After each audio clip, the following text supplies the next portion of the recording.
Hello everyone, welcome back to GGN. This is part 3 for today for Monday, August 7th, 2013. My website is ggnonline.net, and on YouTube, ddarko2012, ddarko2013 are my YouTube channels. We're going to cover Asia news, China, Russia, Japan, and their anniversary of Hiroshima bombing by the U.S. Also, we'll get into some martial law type stuff, police state news. In the second half, Obama calls off meeting with Putin. Says White House. This is what I mentioned in the second video. They announced that Obama will not meet with his Russian counterpart Putin during the G20 summit next month.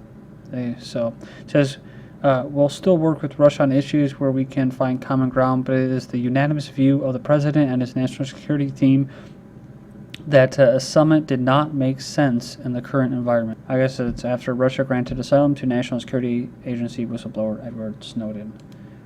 Saudi Arabia offers Russian economic incentives to end Syria support, i.e. the Zionists are trying to pay off Russia to stop supporting Assad's government. So, media sources said on Wednesday that the proposed deal was set out by Saudi intelligence chief Prince Bandar bin Sultan at the meeting with Russian President Vladimir Putin in Moscow last week. I think someone said that he's dead, but whatever. So Saudi Arabia offered to buy up $15 billion worth of Russian weapons, as well as ensuring that Persian Gulf gas would not challenge Russia's gas sales to Europe. In return, Saudi Arabia wants Moscow to lessen its strong support for the Syrian government and agreed to not block any future UN Security Council resolutions on Syria. China and Russia military drill enters second phase. The China-Russia joint military drill in the Russian Ural Mountains region has entered its second phase as the two countries continue to strengthen military cooperation. China sent 88 heavy ground combat vehicles, including tanks, for a peace mission in 2013. Combat vehicles were transported across the 5,000-kilometer to the Trans-Siberia Railway. The exercise being held under the aegis of the Shanghai Cooperation Organization, or SCO, are divided into 3 phases: troop deployment, battle planning, and simulated combat. Yeah, the earlier Joint Sea 2013 exercise with Russia and China was their largest naval drill with a foreign partner. So we're talking about Chinese fleet departs for Sino-Russian joint naval drills, and this is from July 7th. Sorry. Yeah, and I believe actually when I like 2 or 3 years ago, I made a video where they actually have their own Russian Chinese naval fleet. Like not just a joint naval drill or whatever, the joint naval task force. Communist Party makes a comeback in Japan, they say. So the person that they're talking about, this Yoshiko Kairo, whatever, she was the first communist to win the 5-seat Tokyo constituency in 12 years, while another young Japanese Communist Party candidate won in Osaka the party's first victory there in 15 years. Overall, the communists came in second to the ruling parties in terms of votes collected in Japan's 2 giant metropolises.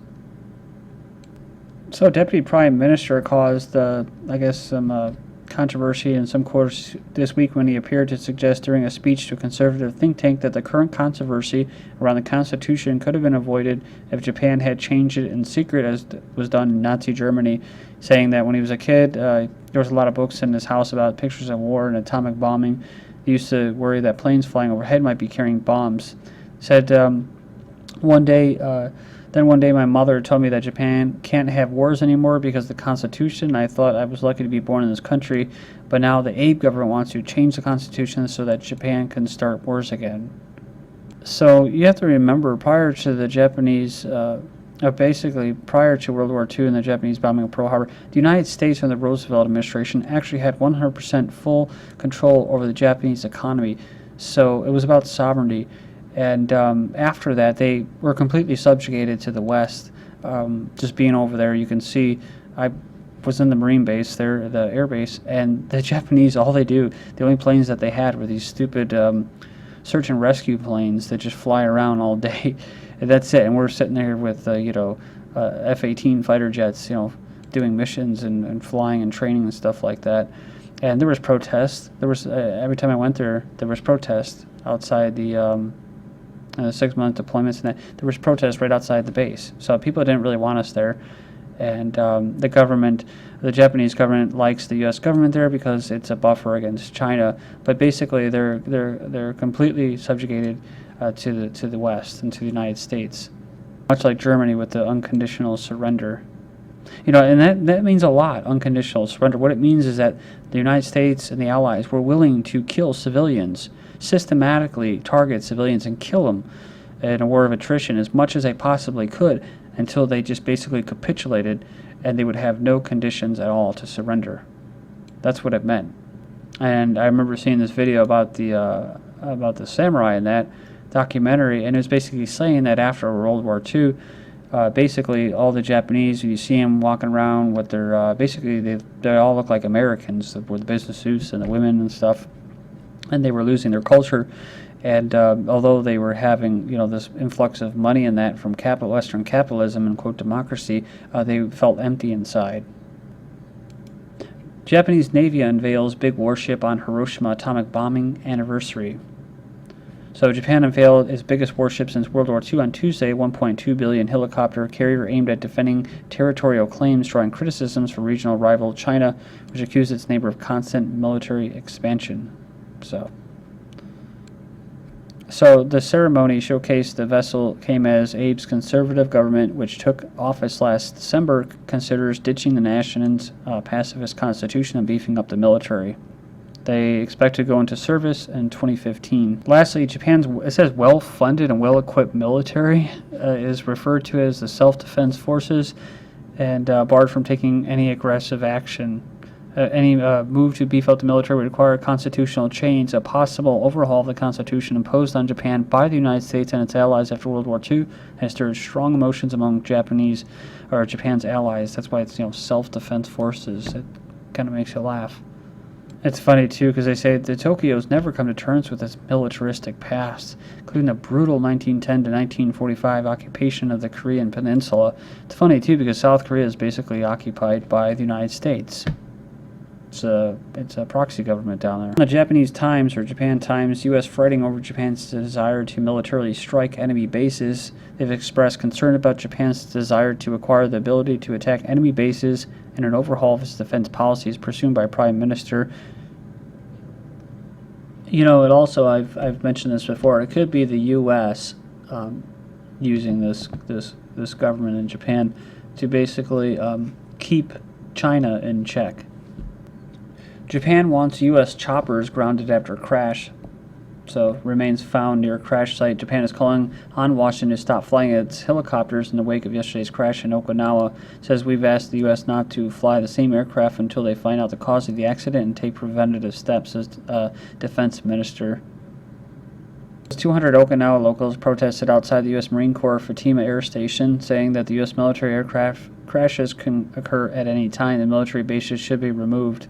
Japan marks the 68th anniversary of U.S. atomic bombing, the first ever case of the use of the bomb against human beings, which resulted in the death of thousands of people.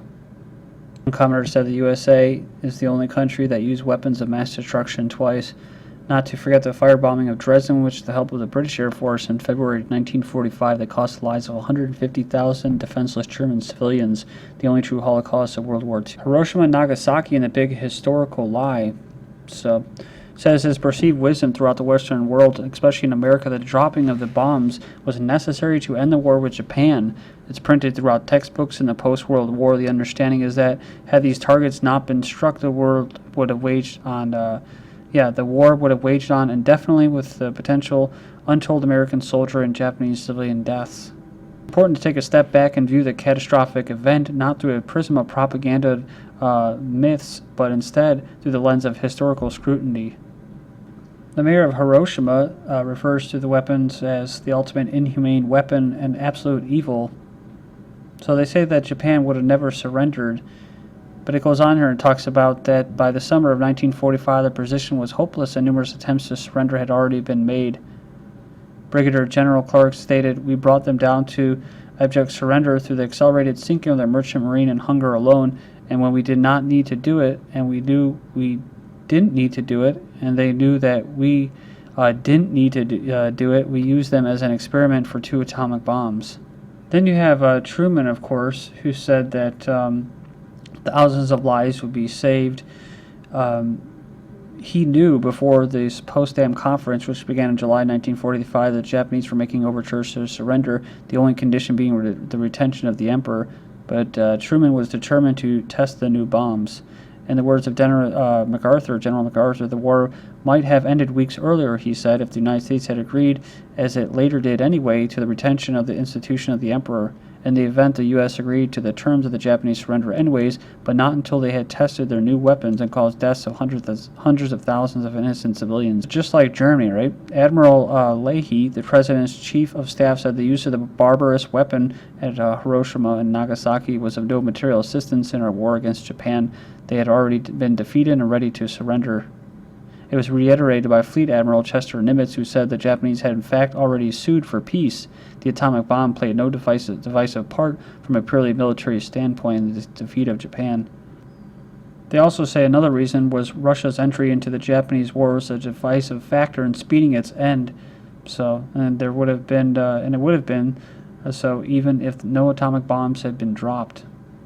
They said here that American leadership, the last thing they wanted was for Russia to receive equal spoils of war and emerge from the war as a superpower equal to the U.S. And lastly, that's what they say Stanley Kubrick was talking about in his movie Dr. Strangelove, or How I Learned to Stop Worrying and Love the Bomb. So, and basically using propaganda the following years to justify what Eisenhower described as that awful thing. So a lot of people think Eisenhower was a great person. I always have to put that out there that I don't think he was, because he said he warned about the military-industrial complex. He carried out his own Holocaust as well against the Germans. So it was 1 million, 2 million German soldiers that were basically left to die or sent to be executed by him. Russians want tougher immigration laws, say poll. 3/4 of Russians say that a large presence of migrants from other countries is bad, with more than half saying immigration laws should be stricter, according to a poll. It increased to 74% from 68% 5 years ago. Moscow dismisses Western criticism of gay propaganda law. The senior Russian Foreign Ministry on Wednesday deflected Western criticism of the so-called anti-gay law, saying that the recently adopted legislation did not violate the rights of sexual minorities in the country, but was aimed at protecting minors. The quote was, "As to the criticism of our law banning homosexual propaganda, we have to reiterate that the criticism is absolutely invalid and groundless. It is an attempt to accuse us of violating international obligations that do not exist." Campaigners against the so-called anti-gay law have called for a boycott of the games in the Black Sea resort town and handed over 320,000 signature petition to the International Olympic Committee, urging it to condemn what they called barbaric legislation. The latest polls from the Russian Public Opinion Research Center, which you have to be a little skeptical of, but either way, show that 88% of Russians support the new law, while 54% believe that homosexuality should be altogether criminalized. Then you have hundreds expected to protest anti-free speech homophobia law in Rome and in Paris. So they're holding demonstrations outside the Italian parliament to protest a bill that would criminalize homophobia and transphobia, something constitutional experts believe would shut down citizens' right to free speech, especially for Christians. So they call it the gag law, would prevent associations and free citizens from making reasoned opposition to civil measures relating to same-sex marriage and adoption of children by same-sex couples. Under the law, anyone who's asserted the uniqueness of the family as a natural union between a man and a woman could be accused of homophobia, ending up in prison and be forced re-education style totalitarian regime, the group said. Of course, they have to put out the disclaimer, which is, we don't hate people that are homosexuals, and we don't, basically propose violence against them. But they say here that the freedom of thought that this law would eliminate for those who do not approve of this ideology of gender, which does not take into account the right of the weakest people, children, to have a father and a mother, is an important right to them. There's a new service in France. A French woman rents out breasts for $130 a day, breastfeeding for gay male parents. Yeah, just recently they legalized gay marriage in France. And someone was surprised when I mentioned to them that they had a lot of French people, I don't know if it was 1 million or 500,000, that were protesting against that law and the abortion law. And they thought, well, I thought they were liberal. And I'm like, well, they're secular. They have, at least they say they are. So They like to defend the family, which is kind of interesting because they're supposedly not all that religious. Lastly, ABC News producer who became a transgender woman, well, he's decided he's a man again. He said he was misdiagnosed. He says it's not a game of dress up or make-believe. ABC News president showed his support. Thank you.